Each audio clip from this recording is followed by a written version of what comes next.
Gledate gorenjska poročila na GIF TV.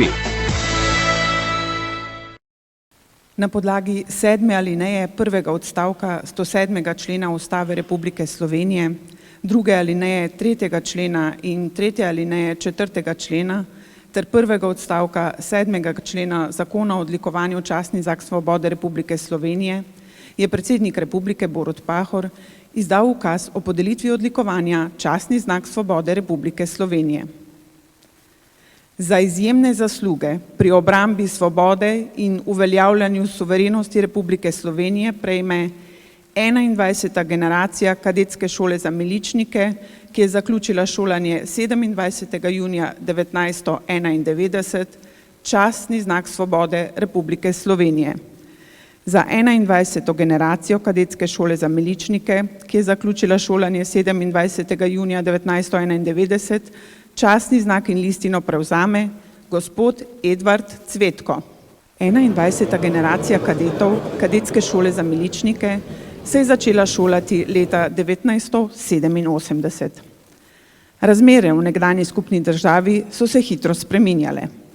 V ospredje so prihajali posamezni nacionalni interesi, slabšali so se odnosi med tedanjimi republikami in pokrajinama, spreminjale in zaostrovale so se gospodarske, politične ter varnostne razmere. To so bile velike spremembe, ki so v demokratičnem procesu v Sloveniji pripeljale do plebiscitarno sprejete odločitve, da se poda na samostojno pot suverene in neodvisne države. Ta zgodovinski cilj je bil dosežen na predvečer dokončanja šolanja 21. generacije kadetov, ki ji danes izrekamo priznanje in zahvalo Republike Slovenije. Kadetska šola za miličnike je izobraževala in usposabljala mlade za upravljanje pomembnega poslanstva, zagotavljati varnost. Takratne razmere so zahtevale drugačen način poučevanja, tako vzgojnega kot vsebinskega vidika oziroma z vidika učnih programov. Po drugi strani se je pokazala potreba po krepitvi nekaterih vrst znanja in veščin, zlasti iz vojaškega področja. 21. generacija kadetov je bila tista, ki so jo v polni meri zajele te zahtevne spremembe. Zato je bilo potrebnega več truda, tako pri kadetih kot učiteljih. Glavni cilj je bil, da bi bilo pridobljeno znanje po odhodu v operativne enote čim boljše in bi zagotavljalo kakovostno izvajanje vseh nalog, ki jih bodo takrat še kadeti opravljali v svoji karieri. 21. generacija kadetov je po koncu 3. letnika, ko je usvojila znanja z področja vojaških vsebin in po terenskem usposabljanju junija 1990 opravila slovesno zaobljubo. Kadeti te generacije so bili prvi, ki so opravili zaobljubo po demokratičnih volitvah v Republiki Sloveniji.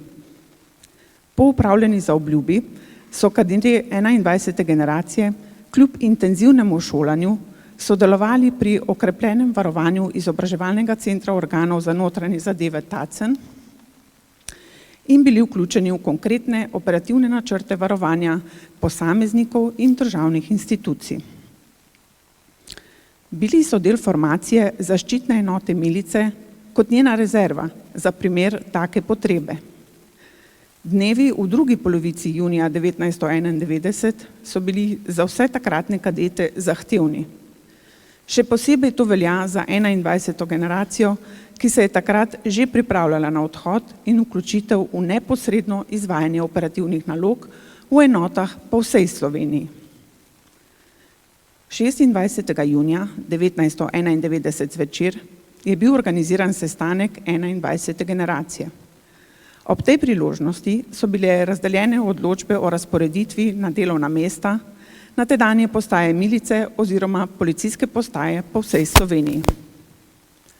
Vključno 27. junijem 1991 so kadeti postali vsi miličniki, kasnejši policisti z vsemi pooblastili. Ob tem so prejeli osebno oborožitev in strelivo. Postali so prva in edina generacija, ki je odšla na svoja delovna mesta v takšnih izjemnih razmerah. Policija je dobila okrepitev mladih kolegov. V vojni so opravljali različne naloge. V trenutku so iz mladih fantov kadetov postali odrasli zaščitniki državljank in državljanov ter novo nastale demokratične države. Kljub zavedanju, da so generacija, ki je vsestransko dobro pripravljena na spoprijemanje s prihajajočimi izzivi, je bila prisotna zaskrbljenost, tako pri kadetih kot njihovih učiteljih in vzgojiteljih. To niso bile običajne skrbi slehernega mladega miličnika oziroma policista. Marsikomu so se v tistem trenutku porajala vprašanja, kako bo ravnal v posameznem položaju, kako se bo odzval ob neposrednem spopadu z nasprotnikom, kako bo pomagal morda ranjenemu kolegu ali kaj bo, če bo ranjen sam. Misli so uhajale k svojcem, materam, očetom, sestram in bratom. Veliko je bilo vprašanj in dilem, vendar sta odgovornost in samozavest ta vprašanja potisnili v stran. V ospredju je bila odločenost za častno opravljanje zaupanih nalog. 27. junija 1991, torej že po napadu na Republiko Slovenijo, se je odvila sklepna slovesnost, na kateri je bilo zaradi nevarnih razmer in številnih cestnih blokad zelo malo staršev in drugih svojcev, kar je temu trenutku dodalo poseben pečat. Takoj po kratki slovesnosti je nova generacija miličnikov oziroma policistov po odločitvi slovenskega vodstva odšla, vsak po svoje, v operativne enote. Takrat ni bilo jasno, kaj jih čaka v prihajajočih dneh. Nekateri so se kmalu spopadli s resnostjo položaja in težkimi preizkušnjami, posamezniki celo s smrtjo svojih kolegov, kar je vedno ena najtežjih izkušenj. Vojna brez izjeme pusti poseben pečat. 21. generacija je vojno končala brez žrtev in vsi so se srečno vrnili domov. Brez dvoma je to zasluga znanja in usposobljenosti ter tedanjih učiteljev in vzgojiteljev, njihovih prizadevanj in velike odgovornosti, s katero so opravljali svoje delo. Za 21. generacijo kadetov je v vojnih razmerah prevzela pomembne naloge v okviru izobraževalnega centra naslednja, 22. generacija kadetov, njihovih sošolcev in poznejših kolegov. Ta in za njimi še vrsta generacij kadetov so zagotovile nove generacije policistov in sleherna od njih nam še danes zagotavlja vsem tako pomembno vrednoto, varnost. Ponosni smo na vse.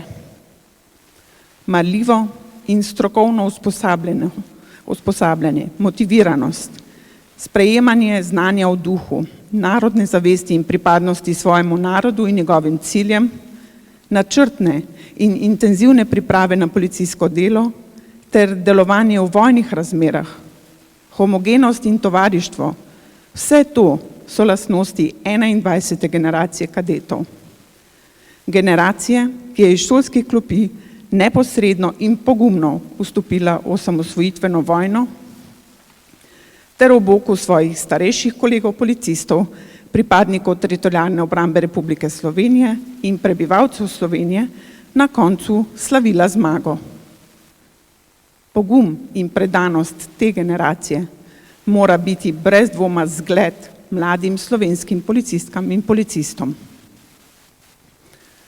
Republika Slovenija se je 21. generaciji kadetov, ki je končala svoje šolanje na prvi dan osamosvojitvene vojne in svojo kariero začela v vojni, zahvaljuje za pogum, predanost in njihov neizbrisni prispevek v najpomembnejših trenutkih slovenskega osamosvajanja.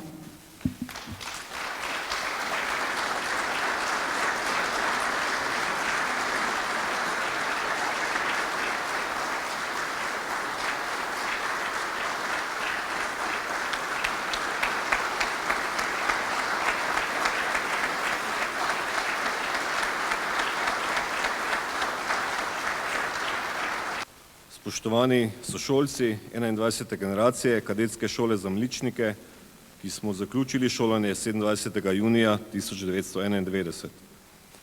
Spoštovani takratni poveljnik šole, komandir čete, vzgojitelji, razredniki in učitelji ter spoštovani vsi prisotni iz vodstva, policije in Ministrstva za notranje zadeve na današnji slovesnosti. Odlikovanje, ki ste nam ga pravkar podelili, gospod predsednik, je velika čast nam kadetom 21. generacije kadetske šole za miličnike. Pravijo, da prvega koraka službo ne pozabiš nikoli. In mi prav zares nikoli ne bomo pozabili našega posebnega in nenavadnega zaključka šolanja na pragu vojne in v prav posebnih razmerah, ki so se dogajale v Tacnu pod Šmarno goro. Zaradi preletov sovražnih vojaških helikopterjev preko šolskega območja smo na mestu svečane prireditve na stadionu, kot je bil to običaj v preteklosti, le krajšo slovesnost opravili prav v tej telovadnici, kjer smo danes prejeli to častno odlikovanje. 26. junija 1991 smo na zbornem mestu pred šolo kot prvi pripadniki policije v samostojni Republiki Sloveniji na policijsko uniformo prejeli nove policijske simbole suverene in samostojne Republike Slovenije. Zatem na zadnji svečani šolski večerji pa so nam naši vzgojitelji, učitelji ter vodstveni delavci podelili odločbe o napotitvi na delo. Tako smo s ponosom, pa vendar tudi z negotovostjo sprejeli odločitev takratnega vodstva Republiškega sekretariata za notranje zadeve, da nas, kadete 21. generacije, pošlje že prvi dan po šolanju ne na prakso, ampak direktno v službo. Noč, ki je sledila, pa je bila vse prej kot mirna. Namesto poslavljanj in obujanja lepih trenutkov preživetih v 4-letnem šolanju so nas že po noči komandir čete in vzgojitelji oziroma komandiri vodov oboroževali z osebnim orožjem in potrebnim strelivom za takojšnji odhod na delove enote.